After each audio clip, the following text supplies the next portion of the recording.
Toutes les maisons ont une histoire, que ce soit les souvenirs, les espoirs et les rêves de tous ceux qui y ont vécu. Mais cette maison d'un quartier chic de la banlieue de New York abrite bien plus que cela. Un bidon d'acier conservé dans une cave renferme un secret qui n'aurait jamais dû être découvert.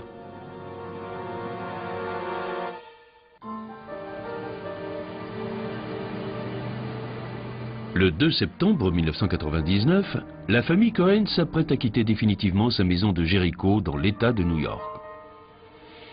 Avant de partir, Ronald Cohen remarque que les éboueurs n'ont pas emporté toutes ces ordures. Ils ont laissé un mot sur un bidon d'acier disant qu'ils ne l'ont pas pris à cause de son poids. Ronald Cohen n'a aucune idée de ce qui se trouve à l'intérieur. Le bidon était déjà dans la cave de sa maison lorsqu'il a emménagé 9 ans auparavant.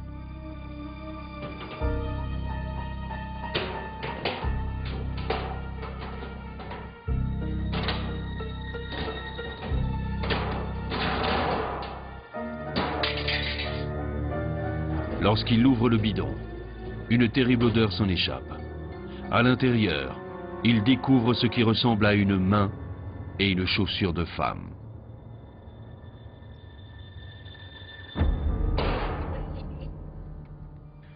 La police locale transporte le bidon à la morgue du comté de Nassau, où tout son contenu est soigneusement vidé pour subir des analyses.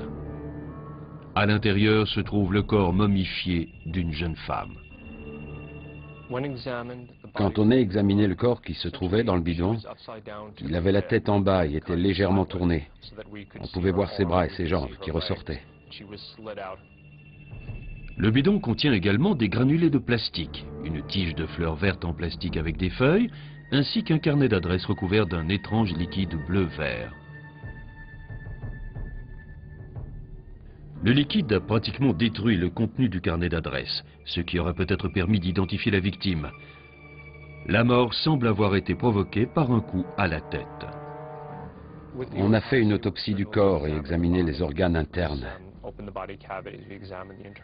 Le plus visible sur le corps, et probablement ce qui a causé la mort, c'était les 10 blessures, les lacérations de l'arrière jusqu'au sommet du crâne.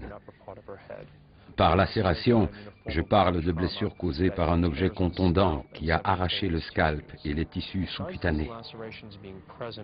À côté de ces lacérations sur le scalp, on a remarqué de multiples fractures du crâne dont certaines parties étaient en petits morceaux. Il y avait aussi des taches de sang autour de ces zones de blessures, ce qui indique qu'elle était en vie quand elle a reçu les coups. On n'a pas simplement placé quelqu'un dans un bidon. La victime a saigné quand ces blessures lui ont été infligées. Mais qui est cette femme assassinée?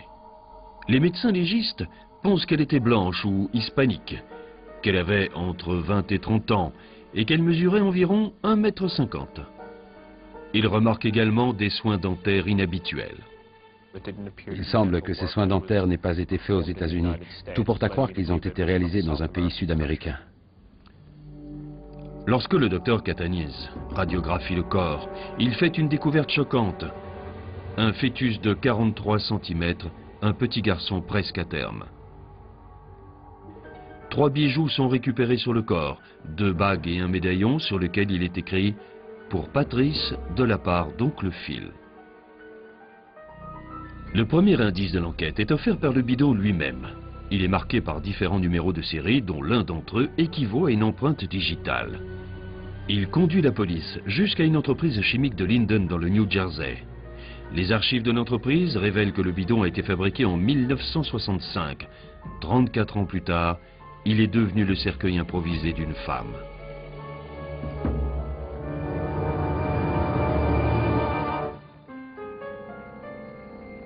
Un bidon en acier de 250 litres dissimulé dans la cave d'une maison de la banlieue de New York offre la preuve choquante qu'un meurtre a été commis.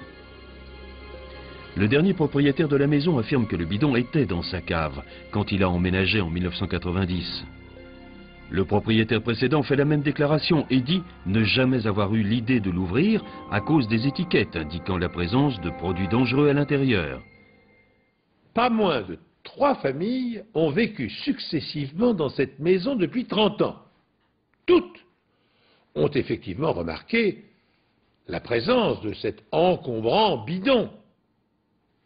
Que personne n'ait voulu l'ouvrir et regarder dedans, cela se comprend, puisqu'il comportait un avertissement sur le danger du contenu.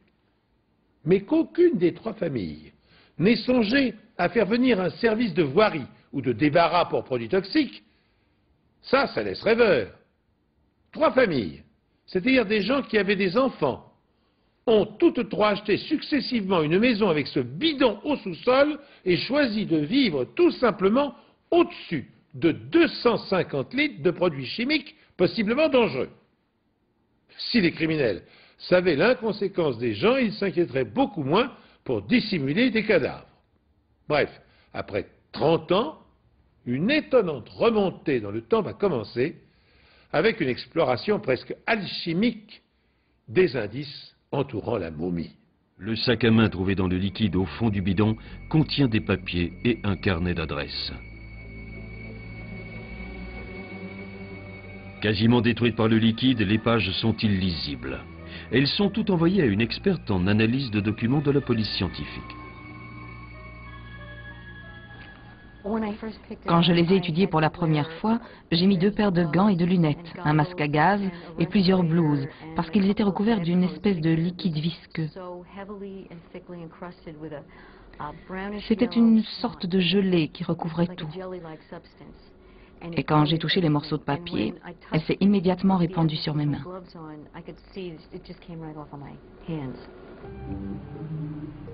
Les pages doivent être placées dans une armoire de séchage pendant plusieurs jours pour retirer la moisissure. Une fois sèches, elles peuvent être examinées grâce à un comparateur optique qui associe la technologie numérique à une gamme complète de rayons infrarouges, afin de décrypter des écritures invisibles à l'œil nu.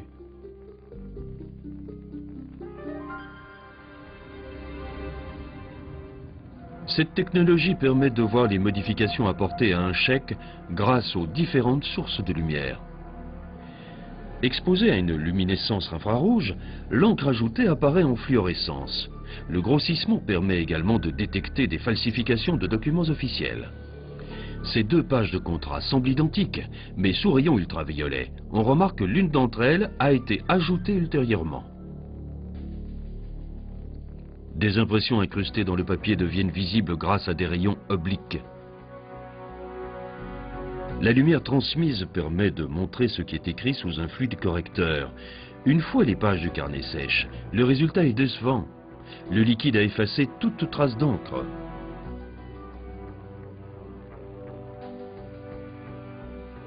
Mais après des heures d'un travail méticuleux sous filtre infrarouge, des noms et des adresses apparaissent progressivement.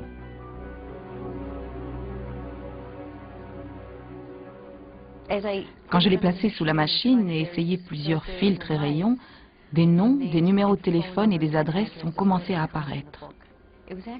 C'était plutôt incroyable de voir apparaître des écritures sur les pages de ce carnet, alors qu'il venait de passer plus de 30 ans dans ce liquide. Mais les informations de ce carnet d'adresses ont également 30 ans. Et quand les enquêteurs composent les numéros de téléphone, les personnes concernées ont déménagé depuis longtemps. Je leur donnais les informations, je les appelais pour leur indiquer des noms, des adresses et des numéros de téléphone pour qu'ils fassent les vérifications. Et ils me rappelaient pour me dire que ça n'avait rien donné, qu'ils n'avaient trouvé personne. Soit ils n'habitaient plus à l'adresse en question, soit le numéro n'était plus bon. Se retrouvant dans une impasse, les enquêteurs concentrent leurs recherches sur la famille habitant la maison dans les années 60, l'époque où le bidon a été fabriqué.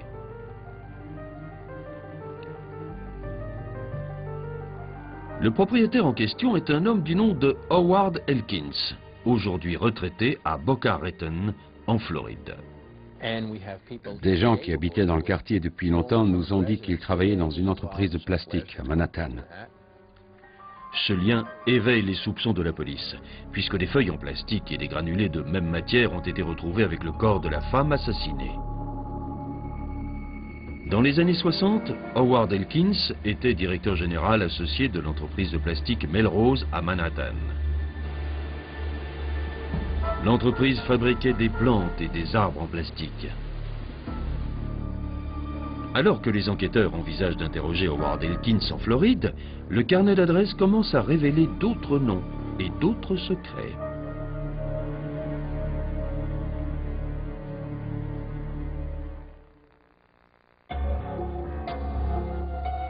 Progressivement, le puzzle commence à se former et à dévoiler l'identité de la femme enceinte, assassinée, retrouvée dans le bidon. Les numéros de série du bidon orientent les enquêteurs vers une entreprise chimique implantée dans le New Jersey. Je suis allé là-bas avec un enquêteur de la police scientifique spécialisé dans les produits chimiques. Une fois là-bas, on leur a montré les granulés, la matière verte et des photos du bidon. Les employés de l'entreprise chimique identifient le liquide vert comme étant de la teinture d'iode, utilisée pour colorer les tiges des fleurs en plastique. Mais elle n'est plus fabriquée depuis 1971. Les granulés du bidon sont utilisés pour la fabrication de feuilles et de fleurs en plastique, comme celles retrouvées avec le corps.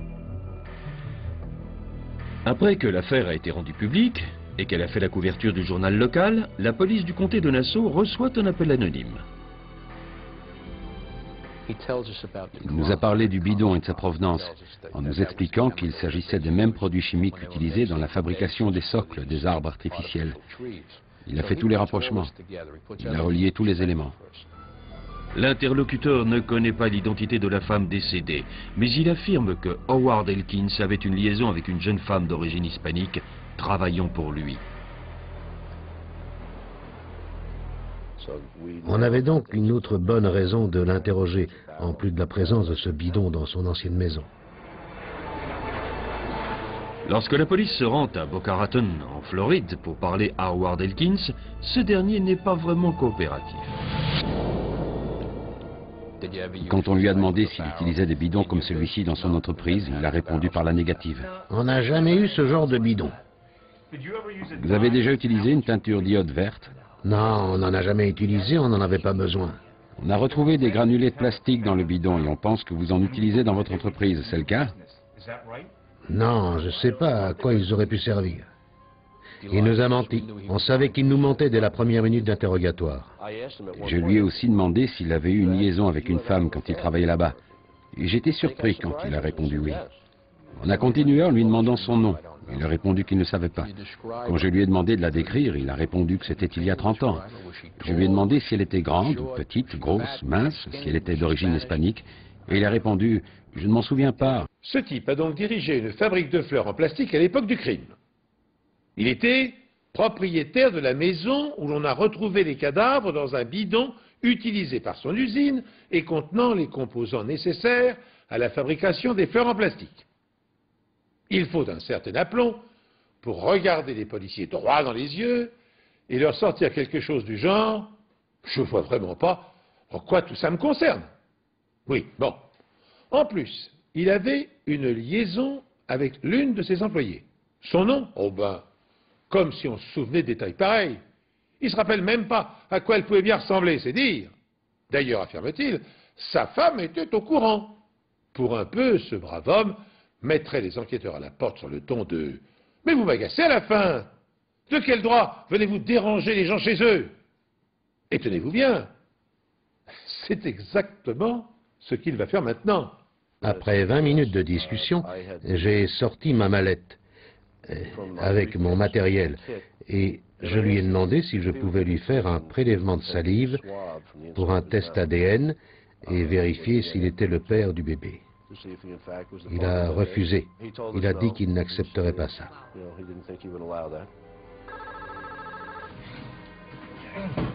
L'interrogatoire est interrompu par un appel de sa femme. Elkins demande aux enquêteurs de sortir, disant qu'il veut lui parler en privé. C'est privé, je vais vous demander de sortir. Quand il nous a demandé de partir, on lui a dit qu'on allait le faire.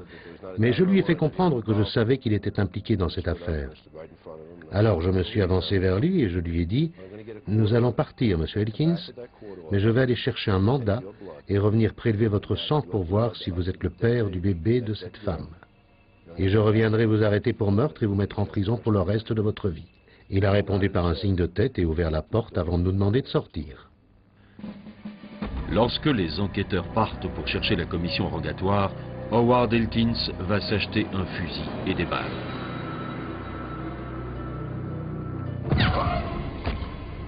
Il est retrouvé dans le garage d'un voisin par la police et son fils.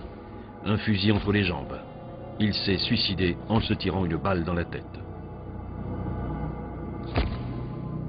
Le directeur retraité de l'entreprise de plastique n'a laissé aucune explication. À la suite de son suicide, les enquêteurs prélèvent un échantillon de son sang et l'envoient à un laboratoire de Caroline du Nord pour un test ADN. Quand on fait un test de paternité, on recherche une correspondance entre les bandes d'ADN de l'enfant ou du fœtus et celle du père présumé sur toutes les régions de l'ADN analysées. Mais l'analyse de l'ADN du fœtus retrouvé dans le bidon se révèle plus difficile que prévu. Les échantillons de tissu prélevés sur le fœtus sont très détériorés. Une technique appelée réaction en chaîne par polymérase ou PCR permet aux scientifiques d'amplifier l'ADN existant et donc de l'analyser plus facilement. Voici le profil ADN du fœtus et celui de M. Elkins. Sur toutes les régions d'ADN analysées, le fœtus et M. Elkins ont une bande en commun. Le test de paternité de M. Elkins est donc positif à 99,93%. Même si l'enquête est résolue, une question reste en suspens. Quelle est l'identité de la femme assassinée?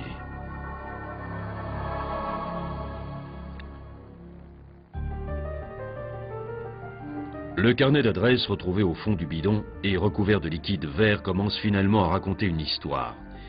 Des secrets gardés depuis 30 ans sur des pages blanches sont maintenant lisibles grâce aux dernières technologies. J'ai continué à étudier le carnet. Et sur cette page, à la deuxième ligne, j'ai trouvé le nom de M. Elkins, avec son adresse et son numéro de téléphone à Manhattan. Sur une autre page, à peine lisible, sont inscrits les mots « Residencia, numéro », le numéro de résident étranger. Un autre indice permettant de dire que la victime avait immigré aux États-Unis. On retrouve également l'adresse et le numéro de téléphone d'une certaine Cathy Andrade. Les enquêteurs sont surpris de découvrir que 30 ans plus tard, elle habite toujours à la même adresse, avec le même numéro de téléphone. Cathy Andrade devine immédiatement l'identité de la jeune femme retrouvée dans le bidon. Elles allaient au même cours d'anglais. Elle était salvadorienne et s'appelait Reina Angelica Marroquin. Elle s'est effondrée tout de suite. Elle nous a dit qu'elle connaissait Angelica Marroquin, qu'elle était l'une des personnes les plus gentilles qu'elle ait connues et qu'elle avait disparu il y a 30 ans. Cathy Andrade n'a jamais su ce qui était arrivé à son amie Reina Marroquin, même si elle craignait qu'elle ait été victime d'un acte criminel. J'étais sous le choc. J'avais du mal à croire que de telles choses pouvaient arriver. Reina Marroquin arrive aux États-Unis en 1966 et loge dans la petite chambre d'un foyer catholique pour femmes célibataires. Elle poursuit des études de mode et est employée dans l'entreprise de plastique Melrose où elle fabrique des fleurs artificielles. C'était une personne merveilleuse. Elle restait en contact avec sa famille et parlait beaucoup d'elle. Elle aimait vraiment New York et voulait devenir une citoyenne américaine. Elle était vraiment intéressée par l'histoire américaine et le style de vie américain. Elle venait d'un petit village au Salvador et rêvait de s'installer à New York. Elle adorait cette ville et ce pays.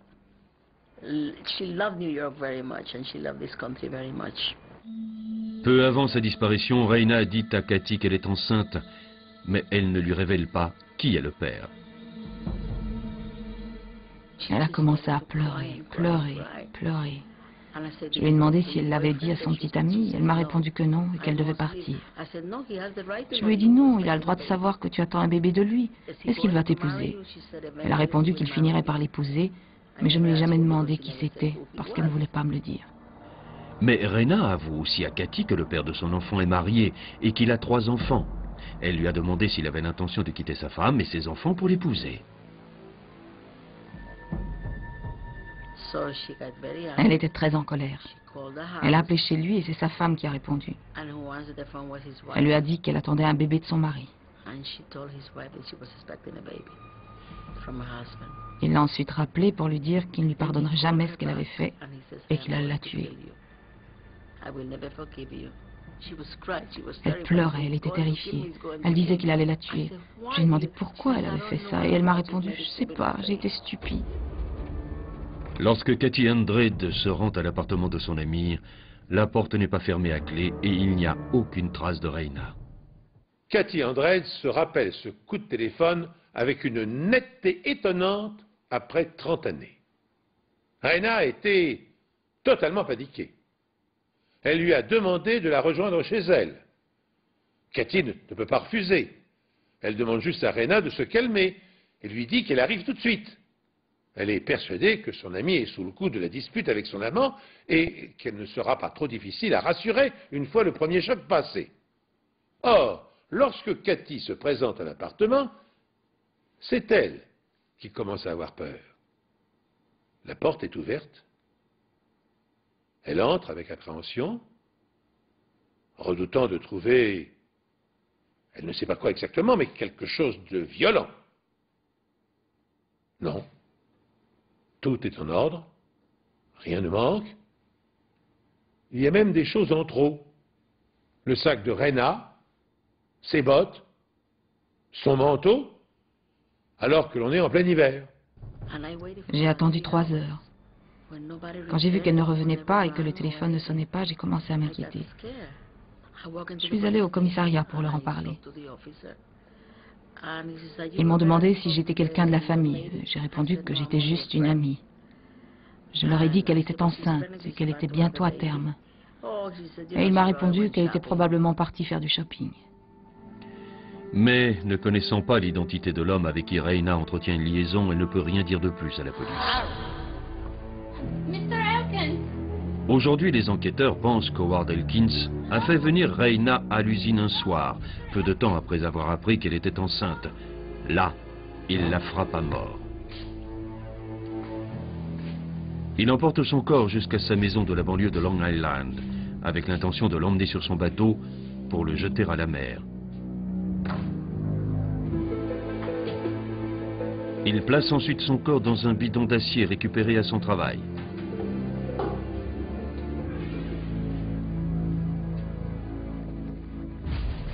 Pour être sûr que le bidon coule au fond de l'océan, il le leste avec des granulés de plastique.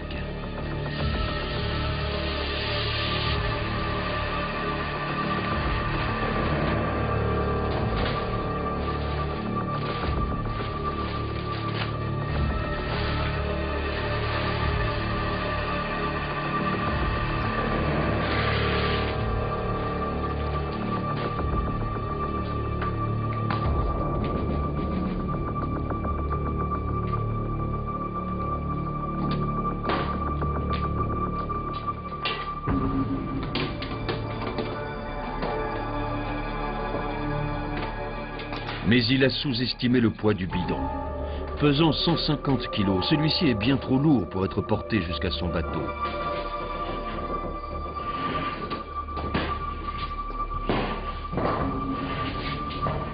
Sa seule alternative est de le pousser dans un recoin de sa cave, où il est resté intact pendant 34 ans, malgré le passage de nombreux propriétaires.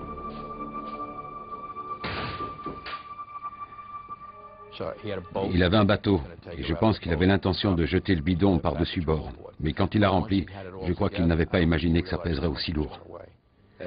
Elle est restée pendant 30 ans dans un bidon, pendant qu'Elkins vivait entouré de sa famille, accompagnait ses enfants à l'école et menait la plus normale des vies en attendant que ça se passe. Et si les éboueurs n'avaient pas refusé d'emporter le bidon, l'horrible secret d'Howard Elkins n'aurait peut-être jamais été découvert.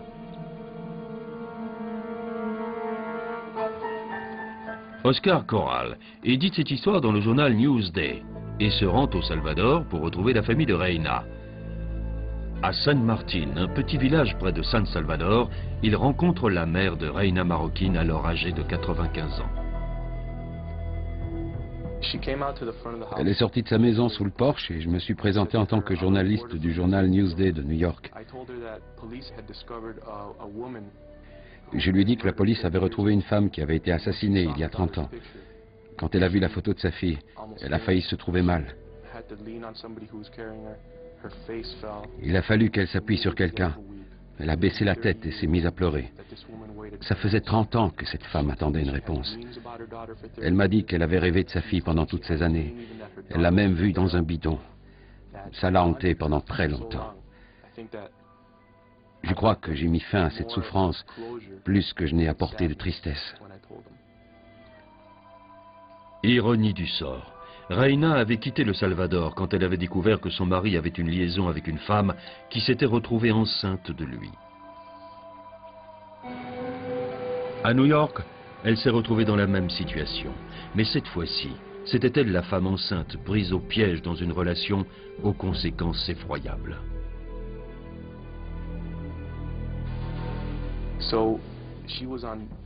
Elle était dans une situation délicate et ça a fini par lui coûter la vie.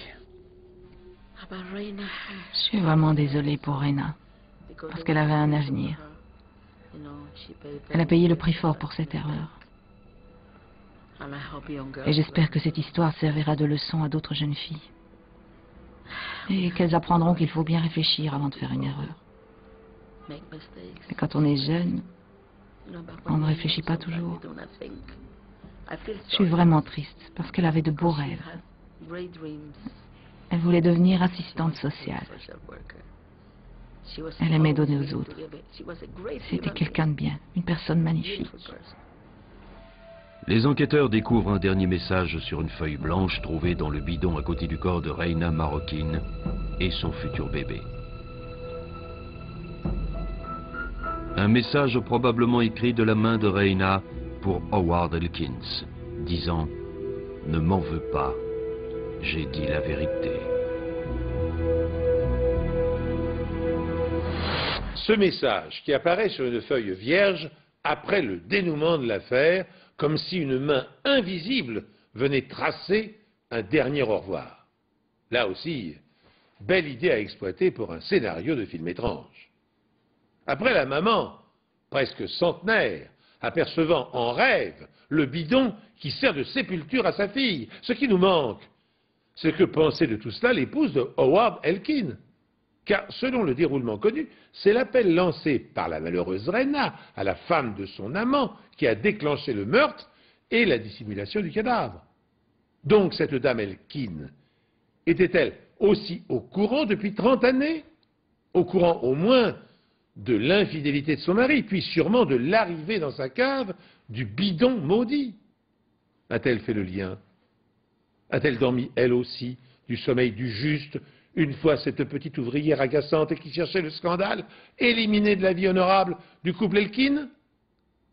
Si le mari s'est suicidé, la dame est encore vivante. Son époux l'a-t-il aussi consulté avant de se tirer une balle dans la tête? Autant de questions auxquelles les journalistes n'ont pas répondu, mais questions que les policiers ne semblent pas avoir posées non plus.